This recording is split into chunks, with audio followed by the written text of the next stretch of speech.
श्री इमरान प्रतापगढ़ी जी 15 minute. धन्यवाद सभापति महोदय। कभी सुदामा पांडे धूमिल जी ने कहा था कि एक आदमी रोटी बेलता है, एक आदमी रोटी खाता है, एक तीसरा आदमी भी है जो न रोटी बेलता है न रोटी खाता है, वो सिर्फ रोटी से खेलता है। वो तीसरा आदमी कौन है? मेरे देश की संसद मौन है। सभापति महोदय, वो भी क्या दिन थे जब संसद में देश का बजट पेश होता था तो देश की सड़कें ठहर जाया करती थीं। रेल बजट पेश होता था तो लोगों की उम्मीदें रेल के डिब्बों की तरह पटरियों पर दौड़ने लगती थीं। पूरा देश धड़कने रोक करके वित्त मंत्री और रेल मंत्री को सुना करता था। अफसोस, अब बजट पेश हो जाता है, मीडिया चैनल सरकार का महिमा मंडन करते हैं और बेचारी जनता बजट के आंकड़ों के शब्द जाल में उलझी हुई महीनों बाद समझ पाती है कि उसका तो फिर से कट गया। सभापति महोदय, पिछले 2 साल अमृतकालीन बजट पेश किए गए और इस बार एक नई शब्दावली गढ़ी गई है, तुष्टीकरण बनाम संतुष्टीकरण का बजट।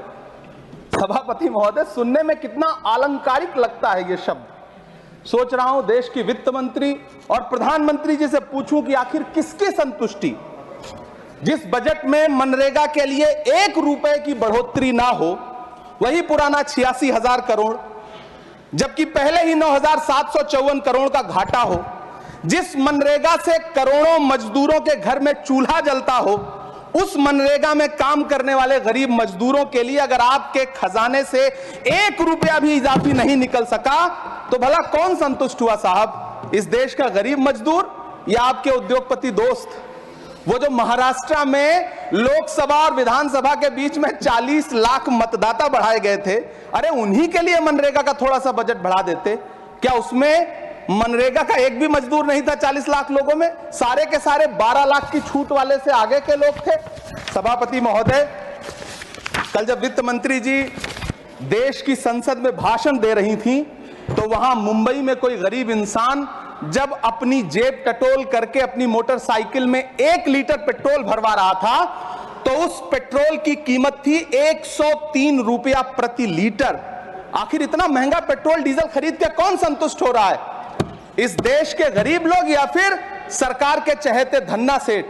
सभापति महोदय, वित्त मंत्री जी इस बजट को मध्यम वर्ग को संतुष्ट करने वाला बजट बता रही हैं। अरे मैडम, हम आप यहां पर बैठे रहते हैं और वहां बाहर इसी दिल्ली में 1 लीटर दूध, चाहे वो अमूल का हो या फिर मदर डेयरी का हो, उसकी कीमत 73 रुपए लीटर है। इतना महंगा बेच करके कौन संतुष्ट हो रहा है? गरीब जनता या आपके धन्ना सेठ दोस्त? सभापति महोदय, इस सरकार का बाजार और महंगाई पर कोई नियंत्रण नहीं रह गया है। चाहे देश में लहसुन 400 रुपए किलो बिक जाए, टमाटर 100 रुपए किलो बिक जाए, प्याज का दाम सुनकर आंखों में आंसू आ जाए, लेकिन वित्त मंत्री महोदया बजट में महंगाई का मां भी नहीं बोलती हैं। बच्चों की किताब और पेंसिल तक पर टैक्स लगाने वाले सरकार से मैं पूछना चाहता हूं कि आप मध्यम वर्ग का हितैषी बताते हैं खुद को, तो शर्म नहीं आती है? खुद को धार्मिक कहने वाली सरकार भगवान श्री कृष्ण के प्रिय खाद्य पदार्थों दही और मक्खन तक पर जीएसटी लगाती है और बात करती है मध्यम वर्ग की हिमायती होने की। जिंदा रहते हुए जनता से हर चीज पर टैक्स वसूलने वाली यह सरकार कम से कम मरने पर तो लोगों को बख्श देती, लेकिन नहीं, वहां भी लूटना है। अंतिम संस्कार के सामान, अगरबत्ती, धूप बत्ती, केवड़ा जल, चंदन पाउडर, जौ, बताशा, काला तिल, पंचरत्न, कपूर और कफन तक पर टैक्स लेने वाली यह सरकार किस मुंह से खुद को मध्यम वर्ग का हितैषी बताती है? कौन सी संतुष्टि? किसकी संतुष्टि? कदम कदम पर टैक्स देकर लुटने वाली जनता की या फिर जनता से टैक्स वसूल करके धन्ना सेठों का खजाना भरने वाली सरकार की? किसकी संतुष्टि? सभापति महोदय, 18 अगस्त 2015 आरा का बिहार का ऐतिहासिक मैदान, सजा हुआ मंच, हजारों की भीड़ और सामने खड़े हुए देश के प्रधानमंत्री का भाषण। बिहार के भाइयों बहनों, आज मैं बिहार के लिए पैकेज की घोषणा कर रहा हूं। 50,000 करोड़ कर दूं कि ज्यादा कर दूं? अखिलेश भाई, 60,000 करोड़ कर दूं कि ज्यादा कर दूं? 70,000 करोड़ कर दूं कि ज्यादा कर दूं? 80,000 करोड़ कर दूं कि ज्यादा कर दूं? चलो, मैं बिहार को 1.25 लाख करोड़ का पैकेज दे रहा हूं। 10 साल हो गए सभापति महोदय, वही ढाक के 3 पात, बिहार आज भी विकास की बाट जो हो रहा है। भाषण आज भी प्रधानमंत्री जी के यूट्यूब चैनल पर सुना जा सकता है। जो झूठ बोल के करता है मुतमईन सबको, वो झूठ बोल के खुद मुतमईन नहीं होता। सभापति महोदय, ये तो राहुल जी का असर है। कौन सा शब्द सर, कौन सा शब्द? झूठ। ठीक है सर, मिथ्या बोल करके, जो मिथ्या बोल के करता है मुतमईन सबको, वो मिथ्या बोल के खुद मुतमईन नहीं होता। ये राहुल जी का असर है। जो मखाना बोर्ड की घोषणा हुई, अखिलेश जी आपको याद होगा, भारत जोड़ो न्याय यात्रा में 30 जनवरी 2024 को बिहार के रंगभूमि मैदान में राहुल गांधी जी का पूर्णिया में भाषण था और उसमें मखाना को लेकर उन्होंने आवाज उठाई थी। ये उनका असर है कि आपको मखाना बोर्ड बनाना पड़ा, वरना तो आप मैखाना बोर्ड बनाने वाले लोग हैं। सभापति महोदय, बिहार को झूठे पैकेज और चुनावी दिलासे देना बंद करिए। आज भी जब कोसी में बाढ़ आती है तो पूरा सीमांचल बर्बाद हो जाता है। मैंने उस तबाही को अपनी आंखों से देखा है। 2016-17 की बाढ़ में अपने इन्हीं हाथों से राहत सामग्री बांटी है मैंने। अगर सच में बिहार के लिए कुछ करना चाहते हैं तो बिहार को बाढ़ से बचाने का प्रबंध करिए। पूर्णिया एयरपोर्ट 10 साल से बाट जो रहा है, घोषणा 2014 में हुई, बन के आज तक तैयार नहीं हुआ। अलीगढ़ मुस्लिम विश्वविद्यालय का किशनगंज सेंटर बजट के अभाव में दम तोड़ता जा रहा है। मैंने पिछले बजट सत्र में भी आवाज उठाई थी। आज फिर वित्त मंत्री जी से अनुरोध करना चाहता हूं, दामन फैला करके, कि अलीगढ़ मुस्लिम विश्वविद्यालय का किशनगंज सेंटर बन जाने दीजिए। आखिर कौन सी नफरत है? यह मुल्क हमारा भी है। इस मुल्क की मिट्टी में हमारा भी खून पसीना शामिल है। हमसे इतनी भी क्या नफरत? रिश्तों की ये नाजुक डोरें तोड़ी थोड़ी जाती हैं। अपनी आंखें दुखती हो तो फोड़ी थोड़ी जाती हैं। सभापति महोदय, अल्पसंख्यक मंत्रालय का बजट काटकर मौलाना आजाद नेशनल फेलोशिप बंद कर देना, प्री मैट्रिक स्कॉलरशिप बंद कर देना, नई मंजिल योजना बंद करना, धरोहर योजना बंद करना। 2024-25 के बजट में माइनॉरिटी मिनिस्ट्री के लिए 3183 करोड़ रुपए की घोषणा हुई, लेकिन देश को हैरत होगी कि बाद में समीक्षा करके लगभग आधा कर दिया गया, 1868 करोड़ रुपए। मैं तो सरकार से पूछना है कि कौन संतुष्ट हुआ? इस देश का अल्पसंख्यक संतुष्ट हुआ या आप संतुष्ट हुए? किसका संतुष्टिकरण? सभापति महोदय, मैं प्रधानमंत्री जी से कहना चाहता हूं कि आप ही ने 1 मार्च 2018 को किंग अब्दुल्ला को, जॉर्डन के किंग अब्दुल्ला को मेहमान बना करके इसी दिल्ली में एक कॉन्फ्रेंस में कहा था कि मैं मुसलमानों के एक हाथ में कंप्यूटर और दूसरे हाथ में कुरान देना चाहता हूं। कंप्यूटर देने की बात तो छोड़िए, पढ़ाई के लिए जो स्कॉलरशिप मिल रही थी उसको भी छीन लिया आपने। किसको संतुष्ट करने के लिए? हम समझते हैं इस साजिश को। आप माइनॉरिटी मिनिस्ट्री का बजट काटते काटते एक दिन मिनिस्ट्री को ही बंद कर देना चाहते हैं। वो जहर देता तो सबकी नजर में आ जाता, सो ये किया कि हमें वक्त पर दवाएं न दी। सभापति महोदय, मैं तो वित्त मंत्री जी से पूछना चाहता हूं आपके माध्यम से कि शायद आपको पता ही नहीं है कि गृहस्थी चलाने वाली एक गृहिणी की मुश्किलें क्या क्या होती हैं। आपने कभी सोचा भी नहीं होगा कि जब वो किचन में सब्जी बनाने के लिए कढ़ाई में तेल डालती है तो उसके साथ उसके आंसू भी गिरते हैं। सभापति महोदय, शायद उन्हें पता भी ना हो कि एक छोटी सी गाड़ी और एक छोटे से फ्लैट का EMI भरने के बाद इस देश का एक गरीब इंसान जब अपने बच्चों की फीस भरने के बारे में सोचता है तो उसे कितनी खुशियों का गला घोंटना पड़ता है। शायद उनको पता भी नहीं है कि फसल बेच करके बिटिया की शादी का सपना सजाने वाला किसान जब अपनी फसल बर्बाद देखता है तो कितनी रातें सो भी नहीं पाता है। सभापति महोदय, शायद वो कभी इस पीड़ा को समझ ही नहीं पाएंगी कि परिवार के किसी एक सदस्य को कैंसर जैसी बीमारी हो जाए तो घर और जमीनें गिरवी रख उठती हैं लेकिन इलाज नहीं हो पाता। सभापति महोदय, इसी देश की संसद में कभी स्वर्गीय सुषमा स्वराज जी ने कहा था कि जब देश की करेंसी गिरती है तब देश की प्रतिष्ठा गिरती है। एक तरफ कोलंबिया जैसा छोटा सा देश और उसके प्रधानमंत्री गुस्तावो पेत्रो खड़े हैं जो कोलंबिया के नागरिकों को हथकड़ी लगाकर लाने वाले जहाज को अमेरिका बैरंग वापस लौटा दे रहे हैं, और दूसरी तरफ हमारे प्रधानमंत्री जी खड़े हैं जो बेड़ी और हथकड़ी लगा करके लाए गए बेटों के अपमान पर एक शब्द नहीं बोल रहे।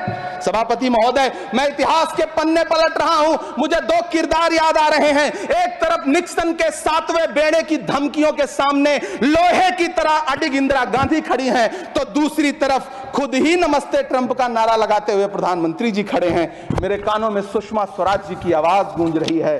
बहुत कम बोलने वाले डॉक्टर मनमोहन सिंह ने बहुत ज्यादा बोलने वाले प्रधानमंत्री जी को जब देश की बागडोर सौंपी थी तो $1.58 का था, आज 85 से 87 के बीच में झूल रहा है। इन दिनों रुपए की अहमियत गिरती है तो न तो देश की प्रतिष्ठा गिरती है ना प्रधानमंत्री की गरिमा। जिस देश में 80 करोड़ लोगों को 5 किलो राशन के लिए कतारों में लगना पड़ता हो, उस देश में यह सरकार 12 लाख तक के टैक्स न लेने के लिए अपनी पीठ थपथपा रही है। हुकूमत इस कदर आवाम पर एहसान करती है, ये आंखें छीनती है और चश्मे दान करती है। सभापति महोदय, महाराष्ट्र का भिवंडी हो, मालेगांव हो, इचल करंजी हो, यूपी का बनारस हो, मुआयमा हो, मुबारकपुर हो, रांची का छोटा नागपुर हो, बिहार का भागलपुर हो, हर जगह बुनकरों की उम्मीदें तोड़ रही हैं, लेकिन इस सरकार के पास उनके लिए कुछ भी नहीं है। मुरादाबाद का पीतल उद्योग, कानपुर का चमड़ा उद्योग, सहारनपुर का लकड़ी उद्योग, फिरोजाबाद का चूड़ी उद्योग, अलीगढ़ का ताला उद्योग, सब सरकारी प्लानिंग से तबाह हो रहे हैं। इन तमाम के बीच सरकारी सपोर्ट से बस एक उद्योग फल फूल रहा है, नोएडा का नफरत उद्योग। सभापति महोदय, जिस देश में 40 से 45% मेडिकल फैकल्टी की सीट खाली हो, वहां बजट में 75,000 नए मेडिकल सीट्स का ऐलान हो रहा है। सरकार बहादुर, कम से कम इस देश के पढ़े लिखे युवाओं को तो मूर्ख समझना बंद करिए। वो अब तिजारती पहलू निकाल लेता है। पहले 7500 मेडिकल सीट्स बाद में बनाइएगा, पहले जो एम्स में 2161 पद खाली पड़े हैं उनको तो भर दीजिए। वो अब तिजारती पहलू निकाल लेता है। मैं कुछ कहूं तो तराजू निकाल लेता है। मैं इसलिए भी तेरे फन की कद्र करता हूं तो झूठ बोल के आंसू निकाल लेता है। सभापति महोदय, फिर झूठ आया है, मैं उसे मिथ्या कर दे रहा हूं। शायरी में बार बार आ जाता है, क्या करूं महोदय। काश ये बजट, सभापति महोदय, वो एक शब्द मैं मिथ्या कर दे रहा हूं सर, वो एक शब्द को हटा दीजिए। ध्यान रखें, ऐसे जो भी शब्द होंगे आपके वहां। सभापति महोदय, काश ये बजट बीपीएससी के पेपर लीक की शिकायत करने वाले नौजवानों पर बरसती हुई पुलिस के लाठियों पे, जख्मों पर मरहम लगा पाता। सभापति महोदय, पिछले 80 दिन से 70 साल का एक बुजुर्ग एमएसपी की लीगल गारंटी मांगता हुआ आमरण अनशन पे बैठा हुआ है। काश ये बजट किसान नेता जगजीत डल्लेवाल की टूटती हुई सांसों की पीड़ा सुन पाता। काश ये बजट प्रतियोगी परीक्षाओं की तैयारी के लिए दिल्ली, कोटा, पटना, अहमदाबाद जैसे शहरों में, इलाहाबाद जैसे शहरों में किताबों के साथ गल रहे युवाओं के सपनों को जिंदगी दे पाता। काश ये बजट वंदे भारत के सुनहरे विजुअल के बजाय देश की गरीब जनता को कुछ और पैसेंजर ट्रेनें दे पाता। काश ये बजट सीनियर सिटीजन को ट्रेन टिकटों में मिलने वाली रियायतें वापस लौटा पाता, जिनको सरकार ने कोविड के नाम पे छीन लिया था। काश ये बजट किसानों की राह में कीले नहीं बल्कि कालीन बिछाने वाला बन पाता। काश ये बजट सरकारी मालिकों को यह समझा पाता कि नेहरू को कोसने से अर्थव्यवस्था नहीं सुधरेगी, उसके लिए डॉक्टर मनमोहन सिंह साहब की अर्थ नीति अपनानी पड़ेगी। पिछले 11 साल से नेहरू जी को कोस रहे हैं, आखिर कब तक कोसिएगा? थोड़ा पंडित नेहरू जी के बारे में पढ़िए, तब पता चले कि पंडित नेहरू की शख्सियत का नाम है। दुनिया का पहला ऐसा राजनेता जिसने अपनी जिंदगी की आजादी के लिए, देश की आजादी के लिए 3259 दिन अंग्रेजों की जेल में बिताए। पंडित नेहरू एक ऐसे महान शख्स जिनके पिता पंडित मोतीलाल नेहरू, जिनकी बहन विजय लक्ष्मी पंडित, जिनके बहनोई पंडित रंजीत सीताराम, जिनकी बेटी इंदिरा गांधी, जिनके दामाद फिरोज गांधी, सब ने अंग्रेजों से लड़ते हुए स्वतंत्रता आंदोलन में जेल काटी। आप किस मुंह से उनकी लकीर छोटी करने की बात करते हैं? नहीं कर पाइएगा, 7 जन्मों में नहीं कर पाइएगा, क्योंकि जिस्म की मौत कोई मौत नहीं होती है। जिस्म मिट जाने से इंसान नहीं मर जाते, धड़कने रुकने से अरमान नहीं मर जाते, सांसें थम जाने से ऐलान नहीं मर जाते। जिस्म की मौत कोई मौत नहीं होती है। सभापति महोदय, मैं आपके सामने खड़ा होकर के एक बहुत छोटी सी कहानी सुनाना चाहता हूं कि महान बादशाह सिकंदर ने जब यूनान फतेह किया तो जीत का जश्न मनाने के लिए शहर की सड़कों पर निकला। तो उसने देखा कि पूरा शहर तो जश्न मना रहा है, एक फकीर सड़क के किनारे चादर तान के सो रहा है। सिकंदर को गुस्सा आया, घोड़े से उतरा, उस फकीर के पास गया और उसे सोता देख करके उसे जोर की एक लात मारी और लात मार के कहा कि क्यों रे फकीर, मैंने यूनान फतेह कर लिया, लोग जश्न मना रहे हैं और तू सो रहा है। उस फकीर ने उन्नीदी आंखों से सिकंदर को देखा और देख करके कहा कि शहर जीतना बादशाहों का काम है, लेकिन लात मारना तो गधे का काम है। सभापति महोदय, गरीब जनता को लात मारना बंद करिए।